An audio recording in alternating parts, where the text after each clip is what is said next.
Olá pessoal, então hoje estamos aqui para mais um aulão. Hoje nós iremos falar sobre o assunto de movimentos da Terra e cartografia. É um assunto grande? É claro que é um assunto grande. Movimentos da Terra tem relação com astronomia, tem relação com a posição da Terra perante o Sol e tem muitos reflexos que a gente tem sobre esses movimentos no nosso dia a dia, né? Podemos identificar dois movimentos como sendo os principais e os responsáveis por tudo que é esse assunto de movimentos da Terra. Então, rotação, movimento que a Terra faz. É revisão, é coisa rápida.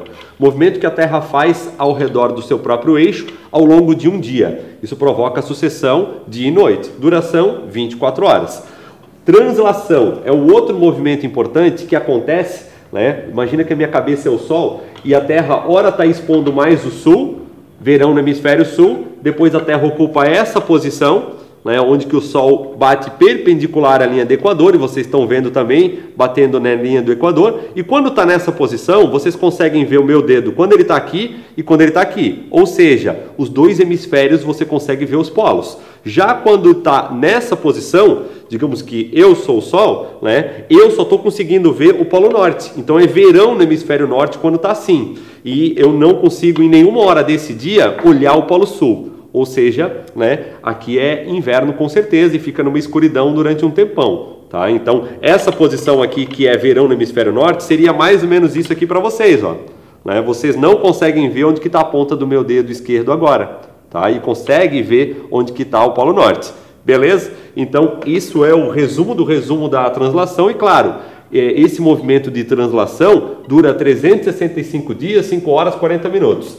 Um ano. É um ano. Tá? Então, não precisa nem olhar tanto para esse detalhamento, né? E a gente tem que saber que a cada 3 meses muda a estação do ano, né? Sendo que a primeira vez que muda é março, né? 21 de março começa para nós, no hemisfério sul, o outono, né? Dia 21 de junho começa o inverno, né? Dia 23 de setembro começa a primavera. Ah, professor, mas eu vi agora, né? O próprio professor falou na aula que começou às 10h31 do dia 22 da primavera. Gente, a gente tem que pensar que esses movimentos aqui, ó, eles são movimentos astronômicos extremamente precisos. E a posição exata onde que a Terra está nessa posição aqui foi às 10h30 do dia 22 desse ano. Então, poderia ser no dia 23, às 7h30 da manhã. Então, sempre vai ter uma oscilaçãozinha, mas normalmente dia 23 de setembro, por volta do dia 23 de setembro, se inicia a primavera, que é a estação que a gente está agora, até o dia 21 de dezembro. Vamos ver a questão, né? Questão de uma federal: a Terra é inclinada em relação ao plano da sua órbita ao redor do Sol. Então ela gira sempre inclinada, ó, expondo ou o hemisfério sul ou os dois, mas a inclinação sempre é igual ao longo de todo o período do ano. Essa inclinação, somada ao movimento de translação, é responsável pela formação das estações do ano, como demonstra a figura abaixo. Então olha só, aqui a gente tem, ó, a representação está em 2D, né? Com o globinho na frente eu tenho a possibilidade do tridimensional. O que acaba acontecendo nessa imagem? Né? Eu consigo ver o verão corretamente, verão do hemisfério sul, isso aqui é o dia 21 de dezembro, com certeza, já está dizendo ali, né? É um solstício, e aqui eu estou vendo da forma correta também, inverno, né? No hemisfério sul, verão no hemisfério norte. O problema é que essa imagem aqui, na verdade, ela seria um tridimensional na frente e aquela lá atrás. Então, cuidado quando você for olhar na prova do vestibular isso. É fácil identificar o verão no hemisfério sul e aqui o verão no hemisfério norte. Os equinócios, você tem que cuidar para não fazer nenhum tipo de confusão. Tá? A análise da figura indica que entre os dias, eu vou direto para a correta para a gente minimizar o nosso tempo. Quando necessário, eu vou olhar as outras assertivas também. Tá? Qualquer coisa, pergunta para mim durante a aula que a gente tem semanalmente, né, que eu resolvo para vocês aí também. 21 e 22 de março, os raios solares incidem sobre a superfície da Terra perpendicularmente ao Equador, quando se inicia a primavera ou o outono, né? Primavera para nós, o outono para o hemisfério norte. Ou seja, ocorre concomitantemente o equinócio no hemisfério norte e sul. Tudo que está dizendo ali está certo. Tá? Então, o Sol, durante um equinócio, né, ele incide perpendicular à linha do Equador. Né? E está, então, perfeito. Todas as outras assertivas têm alguma informação que está errado. Beleza? Vamos falar um pouco agora sobre a cartografia. O que é a cartografia? A cartografia é a ciência que estuda os mapas, que cria os mapas. E a gente sabe que a Terra é esférica, né? A Terra é redonda, a gente costuma dizer que a Terra é redonda, nem entro no mérito de discussão de terraplanismo, essa baboseira aí, né? E para dificultar ainda mais a cartografia, a Terra não é perfeitamente redonda, né? A superfície da Terra, quando tu olha nesse globo, tá redondinho e tal, mas ela tem um relevo e ela tem imperfeições que a gente não consegue ver nem do espaço, sabe por quê? Porque quando a gente olha para a Terra no espaço, vamos supor assim, né? A gente está vendo a atmosfera diminuindo essa sensação de imperfeições na superfície que a Terra de fato tem, ok? E para conseguir então representar a Terra de uma forma plana, no mapa, plano, né? Colocar em cima dessa mesa o mapa, a gente precisa de uma técnica. E aí, por exemplo, se eu pegar esse globo aqui e tentar botar ele grudado em cima dessa bancada aqui, né, e deixar ela lisa, né, vai ser difícil, não vai? Imagina que esse globo fosse de papel, eu ia ter que apertar, esmagar, fazer um monte de amassadura para conseguir fazer isso ficar plano. Ou seja, não daria certo. Então a gente precisa de uma técnica. Eu até vou pular para frente, depois eu volto aqui, ó. Aqui a gente tem a técnica que foi utilizada para fazer a projeção de Mercator.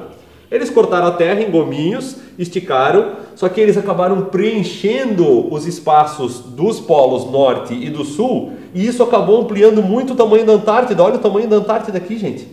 A Antártida está gigante, a Antártida está maior do que a América do Sul, a África e a Austrália junto. E se tu olhar aqui, ó, se eu conseguisse soltar a Antártida aqui, né, a Antártida tu vai ver que ela é pequenininha comparado com os outros continentes. Tu vai dizer que aqui que está errado. Não, é no mapa de Mercator que está errado. Ele exagera a Groenlândia. Olha aqui a Groenlândia, estão vendo a Groenlândia? A Groenlândia aqui está maior do que a América do Sul. Olha aqui, isso aqui é Groenlândia no globo, né? Aqui está a Groenlândia e aqui está o Brasil, tá? Quem está maior? O Brasil, né? Então, no mapa ali atrás, né, de Mercator, a gente vai ver a Groenlândia maior do que o Brasil, tá? Groenlândia, América do Sul. Groenlândia é maior do que a América do Sul. Cabem umas 6, 7 vezes a Groenlândia dentro do Brasil, não é nem da América do Sul. Na América do Sul cabe umas 12, 14, provavelmente. Tá? Então, por que isso aconteceu? Aconteceu por conta de adaptações que eles tiveram que utilizar, tecnicamente falando, para transformar isso num mapa retangular. Tá? Então, e daí, claro, depois a gente tem outras projeções que vão tentar diminuir essa distorção digitalmente. Depois, quando a gente tem muito mais recurso para mexer nisso, a gente tem, por exemplo, a projeção de Peters, né? A projeção de Peters se preocupa com a proporção. E a projeção de Mercator, aquela que a gente viu antes, se preocupa com a forma. Então o formato das coisas até está bom ali, só que está totalmente desproporcional na de Mercator e está buscando a proporcionalidade na projeção de Peters. Olha o tamanho da Groenlândia aqui em cima. Estão vendo que ela é uma tripinha pequenininha? Né? E olha aqui o tamanho do Brasil. Cabem várias vezes essa tripinha dentro do Brasil, mas 7 vezes, pelo menos. Tá? Então, só que o formato está muito errado. Então uma prioriza a forma, a outra a proporção. E fora essas projeções, essas duas que eu mostrei para vocês agora, existem inúmeras outras projeções que tentam fazer um meio termo dessas aí. O ideal, claro, é redondinho, né? Fica melhor de entender, mas para tu botar isso numa prova bidimensional é quase impossível. Então a gente utiliza o modelo plano para mostrar a Terra sabendo que ela é esférica. Tá? Aqui a gente tem uma questão falando sobre orientação, né? Porque a gente tem também um monte de assuntos sobre orientação, sobre GPS, né? Sobre bússola, né? Então temos inúmeros sistemas de orientação no contexto da cartografia que devem ser estudados também. Então vamos para a questão da Universidade Federal do Paraná. Alguns aplicativos instalados em dispositivos móveis permitem que mapas digitais e imagens de satélite sejam utilizados para encontrar caminhos, locais de interesse, desvios e alertas de acidentes, fiscalização ou até mesmo de trânsito intenso. A informação georreferenciada é cada vez mais comum também em aplicativos que oferecem produtos, serviços e relacionamentos sociais. Atualmente encontram-se em funcionamento os sistemas de navegação por satélite norte-americano, o GPS, a gente chama tudo de GPS. Mas GPS é um sistema americano onde que a gente entra em contato com satélites americanos para triangular informações e conseguir ter precisão de um ponto na superfície da Terra. O GPS é isso. O mapa que está atrás do pontinho azul no teu GPS, ele está salvo no teu celular ou ele vai precisar de dados, de transmissão de dados. Porque o que o GPS faz não é te dar o mapa, ele te dá só o ponto que está em cima. certo? Então, para navegar, você precisa de conexão com GPS ou conexão com internet ou ter um mapa salvo no teu aplicativo, né? Que é o que eu faço, por exemplo, utilizando o Google Maps, tem como você fazer o download prévio do mapa e daí você não depende de internet na hora que precisar navegar. Isso é muito importante. Eu não vou ter atualização em tempo real do trânsito, mas eu vou conseguir navegar com ele. O Waze eu já não consigo fazer isso não. Não vem nada para falar nem da Google nem do Waze, né? Mas a gente tem outros sistemas já que estão funcionando, que é o caso do GLONASS, que é um modelo russo, e o teu celular já está habilitado para utilizar as antenas do GLONASS também. Então, hoje, um celular comum, né, ele utiliza antenas do GPS e do GLONASS para te dar precisão do local onde você está em tempo real. Tá? O Galileu, que é um sistema europeu, o Compass, que é um sistema chinês, que também é chamado de Beidou, e o Mishibik, japonês, é interno, é para captura de outras informações que não apenas GPS. Né? O Mishibik faz sistema de GPS, eu estou usando a palavra GPS para me referenciar a posicionamento global, certo? É super comum a gente fazer isso. A gente considera que GPS é todos eles, né? E o único que não é específico de GPS aqui é o Galileu, que ele é um sistema europeu que ele também faz imagens de satélite, ele é muito mais completo do que simplesmente dar um pontinho no mapa. Tá? Então hoje o teu celular está habilitado para capturar informações do GLONASS e do GPS. Ah, professor, e se eles desligarem, se eles não deixarem mais a gente utilizar, daí a gente fica sem. Não é? O Brasil não tem antenas próprias, satélites próprios para conseguir ter esse tipo de navegação. Se eles quiserem deixar a gente no escuro, eles deixam. Por que eles não deixam? Porque há muitos interesses econômicos em que isso funcione. Tá? Inclusive, a gente acaba dando um monte de permissão para todo mundo saber onde que a gente está. Né? Certo? A respeito da tecnologia de navegação por satélite, considere as seguintes afirmativas. Né? 1. É a mais importante fonte de dados de navegação terrestre, pois fornece tanto a posição quanto a atualização da base de dados geográficos. Não, isso tudo depende de internet. O satélite não te dá o mapa. Ponto. 2. A informação enviada pelos satélites até o aparelho receptor, smartphone, tablet, por exemplo, né, se propaga por ondas eletromagnéticas e independe da existência de rede de internet. Cara, aqui cai uma galera. Entende? Um monte de gente acha que se tu não tem internet não funciona. Ah, mas no meu celular não funciona? Porque tu não tem o download do mapa. Entende? Porque tem aplicativos que funcionam, né, sem internet. Tu tira o chip, joga fora, né, e o GPS continua funcionando. Lembra que tinha aquele GPS que ficava preso no painel do carro lá? Ele não tinha acesso à internet, ele funcionava.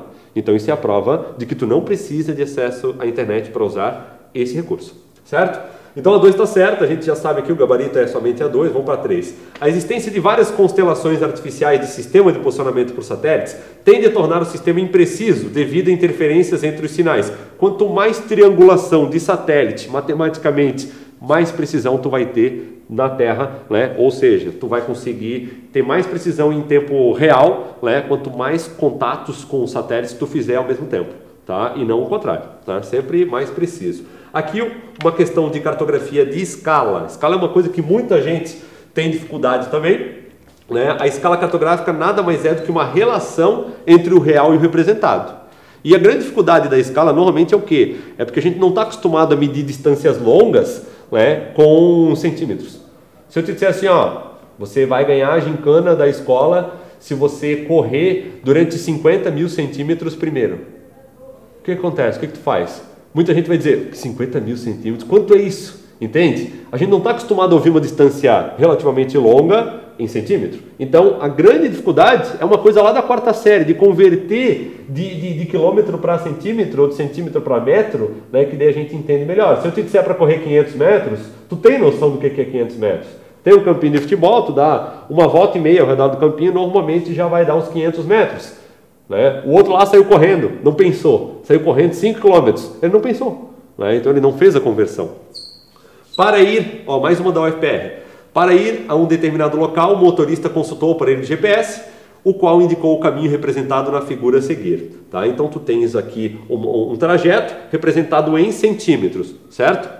Sabendo que o maior segmento a ser percorrido no trajeto sugerido pelo GPS corresponde à distância de 345 metros. Né? Então 6,9 equivale a 345 metros. Isso é uma regra de 3 simples, qualquer um consegue fazer. Tá? É totalmente viável numa prova de vestibular você fazer 6,9 igual a 345, né? Que foi o que eu fiz aqui já do lado. Né? 6,9 igual a 345 metros. 14,1, que é o somatório de todos.